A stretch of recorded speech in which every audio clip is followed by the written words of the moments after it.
De escenario, por supuesto, tiempo para ir al análisis. Vamos a recibir a esta hora a Luis Rodrigo de Castro, Relaciones Internacionales del CEU. Luis, muy buenos días.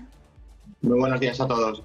Bueno, ahora mismo estamos pendientes de cuál pueda ser la evolución del conflicto en Gaza. Israel y Hamás no se han pronunciado públicamente aceptándolo, y ahora lo que llega es la advertencia de Irán de que Israel no dé un paso más allá y no vaya a buscar un conflicto en el Líbano. Como son dos distintos asuntos, empezando por esto último, esa advertencia de última hora de Irán, ¿hasta qué punto eleva el riesgo o hasta qué punto supone una amenaza directa contra lo que están siendo los últimos ataques y contraataques entre Hezbollah e Israel? Bueno, la situación en Oriente Medio siempre ha sido compleja, ¿no? Es algo que es un conflicto que lleva enquistado durante décadas. Sí que es verdad que en la operación en la que estamos en este año inmersos, la cuestión ha cambiado un poquito, ¿no? Porque tenemos también otros actores que están alrededor, geográficamente hablando, de Israel, de Palestina, como por ejemplo Irán, que está participando, que tiene una influencia bastante mayor que en otras ocasiones, ¿no? Además, detrás de todo esto también tenemos fue un accidente, no hay nada que demuestre lo contrario, pero también tenemos ese vacío de poder, esa pérdida del presidente iraní, con lo cual, de momento, el gobierno de Irán está funcionando de una manera, por así decirlo, interina, de una manera en funciones y hasta a la espera de conformar un nuevo gobierno cuando se elija el nuevo presidente, ¿no? Por tanto, esta situación interna de Irán se añade a la complejidad externa de lo que es la región. Más allá de esas declaraciones, bueno, pues siempre en un conflicto o cuando se producen situaciones en política interior, también lo vemos en la política exterior, en estos son bastante similares, vemos bastantes similitudes.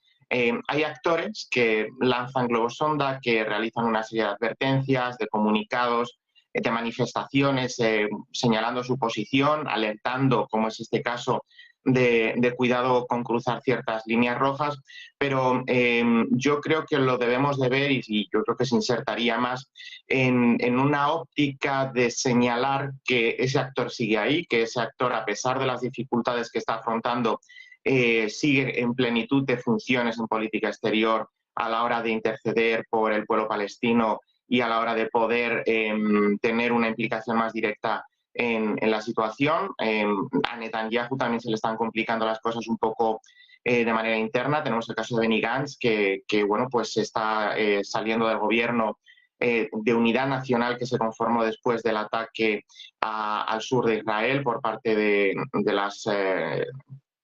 las milicias desde Gaza y bueno, pues son situaciones que vemos que se están produciendo que ponen un poco un punto de inflexión, pero yo no sé hasta qué punto a Israel le conviene desde el punto de vista táctico y geopolítico y estratégico abrir un nuevo melón con el sur del Líbano, ¿no? Ya bastante tiene con el conflicto en el sur, que le está acaparando bastante fuerza, está haciendo que dedique muchísimos esfuerzos en esa parte del país y trasladar o tener que diversificar o dividir las fuerzas militares en el sur y en el norte.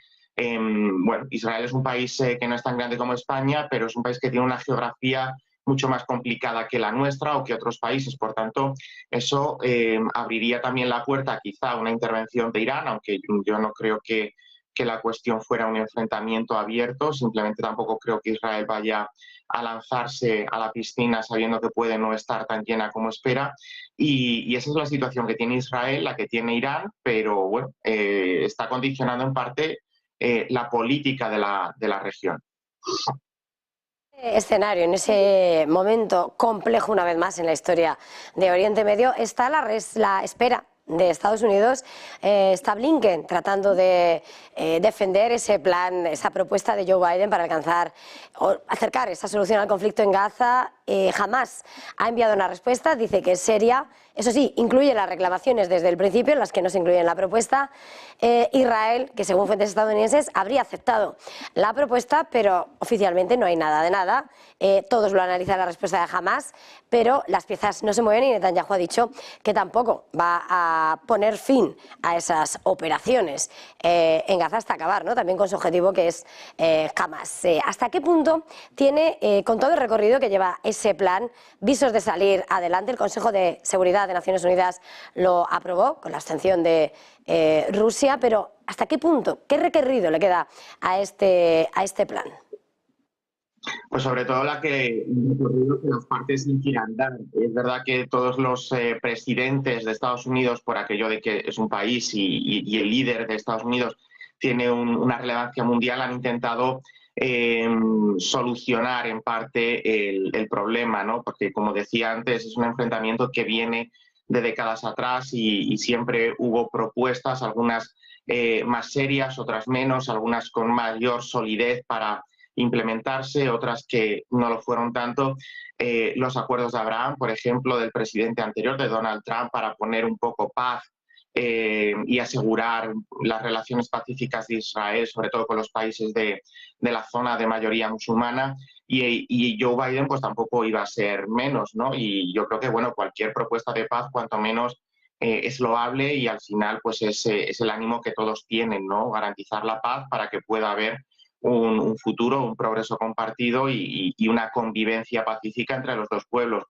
A partir de aquí que hay claves que son importantes. Por ejemplo, que en Naciones Unidas no haya habido un bloqueo, no haya habido un veto. Por ejemplo, decías que Rusia se había abstenido. Yo creo que eso ya es un avance importante en la situación. Además, es verdad que no es lo mismo, pero Ucrania que Israel, pero bueno, el hecho de que Rusia no haya vetado esa resolución o que ningún otro país, como por ejemplo China, haya puesto palos en la rueda, pues yo creo que ya es un indicador importante de que la propuesta está un poco madura, ¿no?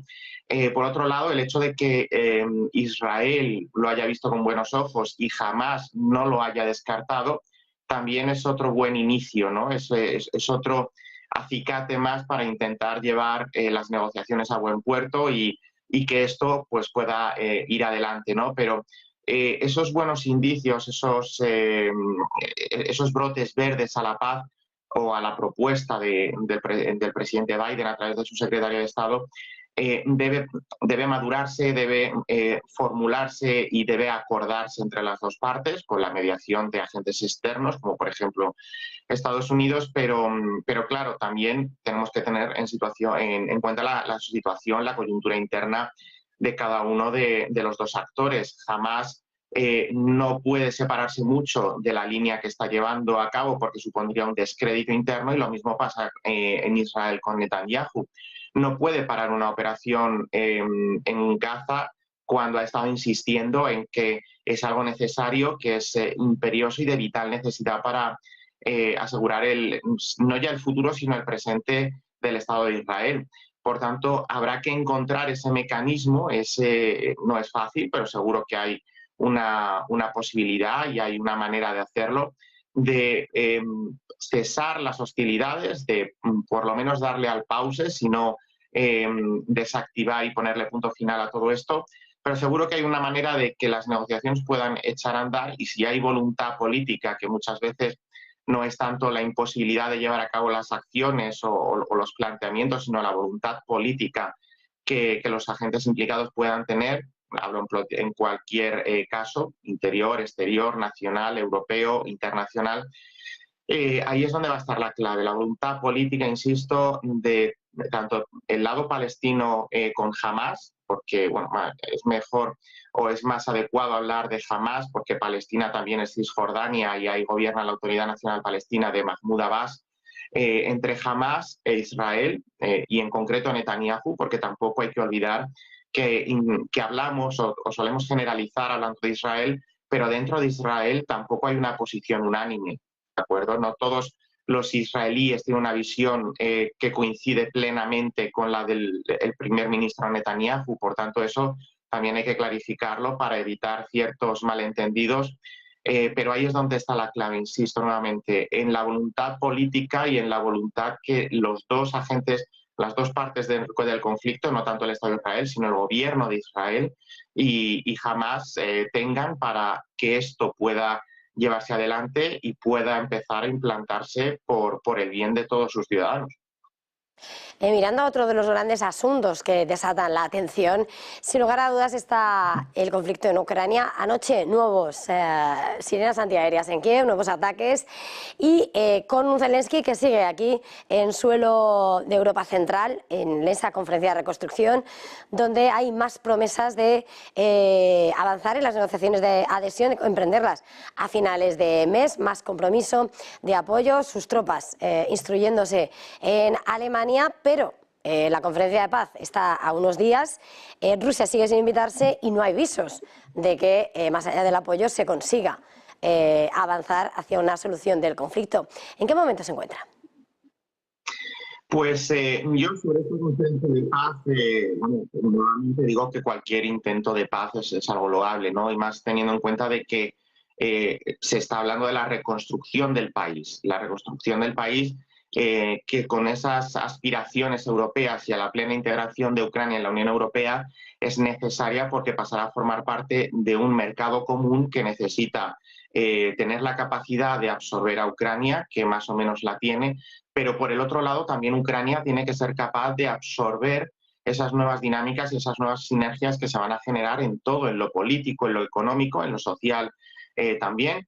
Y por tanto Ucrania tiene que reconstruirse de en el mayor grado posible, ¿no? Valga la redundancia, pero esa reconstrucción, no nos engañemos, no va a ser posible mientras el conflicto siga, porque de nada sirve reconstruir o poner en marcha una infraestructura desde cero que ha sido destruida o que no existía si corre el riesgo de que ni siquiera el trabajo que la va a alumbrar pueda llevarse a cabo porque las hostilidades siguen, las bombas siguen cayendo y la destrucción pues es una amenaza constante, ¿no? Por tanto, la conferencia es un buen signo de que hay un compromiso por la reconstrucción de Ucrania, pero aquí tenemos que ser realistas. ¿Cuándo comenzará esa reconstrucción? Es la respuesta clara, ¿no? Cuando terminen las hostilidades, cuando termine el conflicto armado. ¿En qué Ucrania? Pues esa es la segunda cuestión, porque también tenemos la problemática territorial, ¿no? ¿Qué paz alcanzaremos y qué Ucrania quedará después? Una Ucrania con las fronteras anteriores a la agresión en el Donbass, pero sin Crimea, una Ucrania con Crimea en base a las fronteras que tenía antes de 2014, una nueva Ucrania territorialmente hablando sin Crimea, sin el Donbass y sin los Oblast, las regiones orientales. Bueno, eso es algo que clarificar y a partir de ahí poner en marcha toda la reconstrucción. Por tanto, yo creo que es algo positivo que haya esta muestra de solidaridad por parte de Europa, que siempre la ha habido con Ucrania. Lo decía la presidenta de la Comisión, ya podemos decir en funciones porque ha habido unas elecciones, que Ucrania es Europa, que la voluntad es que lo sea. También aquí las negociaciones de adhesión no es que se vayan a hacer excepciones con Ucrania.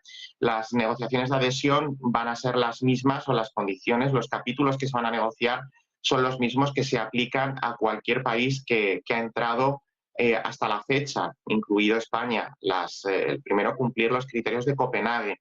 Es decir, que primero hay un prerequisito, que es que se sea un Estado europeo, Ucrania lo es, pero también tiene que tener un Estado de Derecho, tiene que tener una economía de mercado y la capacidad de asumir el acervo comunitario, que es toda ese elenco y todo ese abanico de normativa, de resoluciones del Tribunal de Justicia, de dinámicas que ya están en marcha dentro de la Unión, y Ucrania debe tener capacidad para asimilarlo.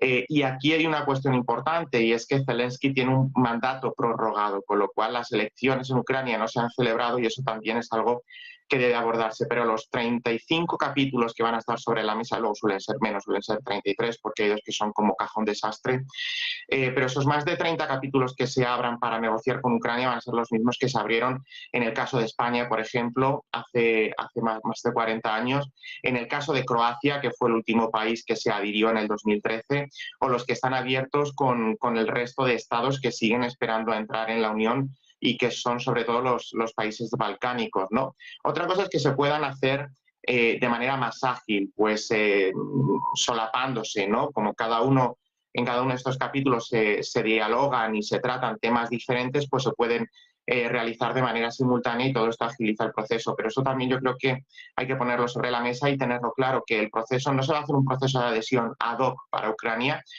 porque todo lo que no se negocie bien ahora es algo que nos va a repercutir el día que Ucrania, a todos los Estados miembros que ya estamos dentro y al conjunto de la ciudadanía, nos va a repercutir y nos puede perjudicar y puede lastrar la capacidad de acción de la Unión Europea en todos los ámbitos, ¿no? Por tanto, eso, por cerrar un poco el círculo de tu pregunta, la conferencia de paz tiene o se proyecta sobre todo en esa fase de adhesión de Ucrania, en el que también hay ayudas, mecanismos de ayuda a la preadhesión a todos los países que se encuentran en esa fase, pero quizá por la extensión territorial, el nivel de destrucción y la complejidad del país se necesiten fondos adicionales. Eso es algo en lo que estamos ahora, pero no podremos llevarlo a cabo con garantías mientras haya un conflicto y siga habiendo una amenaza de destrucción por parte de Rusia. Además, solemos centrarnos en la reconstrucción económica, en la reconstrucción de infraestructuras y de todo lo que ello conlleva, ¿no? Sobre todo para el funcionamiento de una economía sólida. Pero no hay que olvidar que hay una reconstrucción y que yo creo que es mucho más importante porque es más compleja. Y es la reconstrucción social, la concordia social, eso que nosotros en la transición hicimos, que es sanar heridas, aunque luego algunas veces hemos podido llegar a reabrirlas incluso, pero en Ucrania esto es necesario, es importante llegar a la paz social más que a la paz política.